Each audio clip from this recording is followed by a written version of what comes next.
today in London with former Wimbledon champion Goran Ivanisevic. How are you doing today, Goran? Doing great. I had some fun. We played a little bit, and it was good. Can you just let us know what we were up to today? Today we play with you guys, and we were winning, losing. We had fun. I like those kind of things. These pro-ams that you can play with different kind of people, and really, for me, it's fun. So you're back in London defending your Aegon Masters crown. London must be a city that holds a lot of special memories for you. Did, yeah, especially just the last one in 2001, but I spent so many good years here. I have some bad memories also with 3 Wimbledon loss, so it's a great city for me. I always played well, even in the seniors I continue to play well, so I'm looking forward for the tournament, and I'm happy that I'm back here. The Aegon Masters is being hosted at the world famous Royal Albert Hall. What's the Royal Albert Hall like as a tennis venue?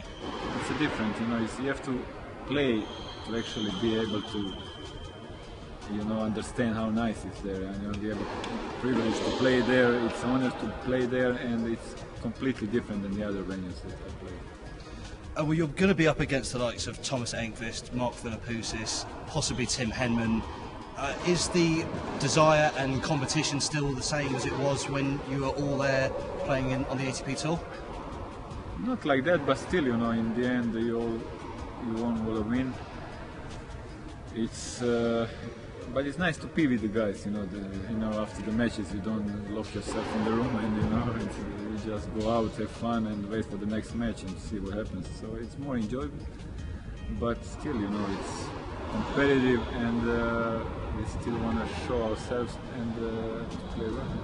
I was looking at the lineup for the Masters this year, and there's the majority of the players there have had incredible success with serve and volley.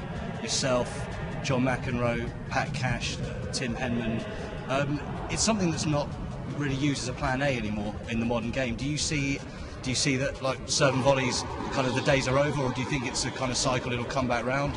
What do you think serve and volley is in tennis nowadays? With this course you can't serve and volley. The courts are much slower, and guys, they just don't feel good at the net. They don't come at the net, they finishing the points from the back. They have a huge ground strokes, and they just don't like. We had the fastest court, we have a big serve, so we were coming more to the net, and was more variety of the players. Now they all play pretty much the same, except Roger Federer, who is comes in and finishing the point at the net. But the courts are much too slower to just serve and volley all the time. Of course, we briefly mentioned your 2001 Wimbledon triumph. It was such a massive, kind of memorable sporting moment. Is it something you still get asked about a lot nowadays? Yeah, I was surprised. This year is 10 years, the moment, and how many people remembers those little moments of that final. It's unbelievable. They're still stopping me on the street, congratulating me. It's great. It seems like yesterday, but it's already 10 years.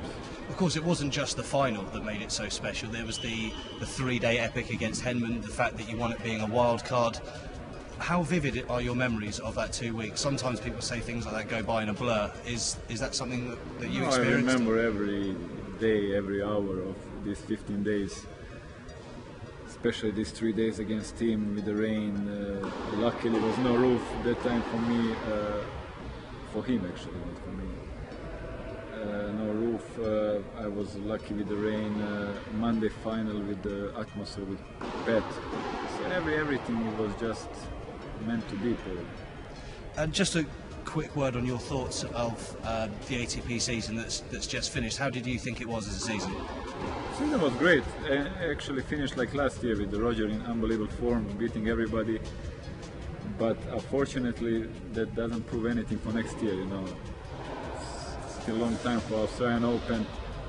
It's a Grand Slam, a lot of things can change. This year you had a complete domination of one player. It's Djokovic, who had unbelievable year, and he really deserved it to be #1.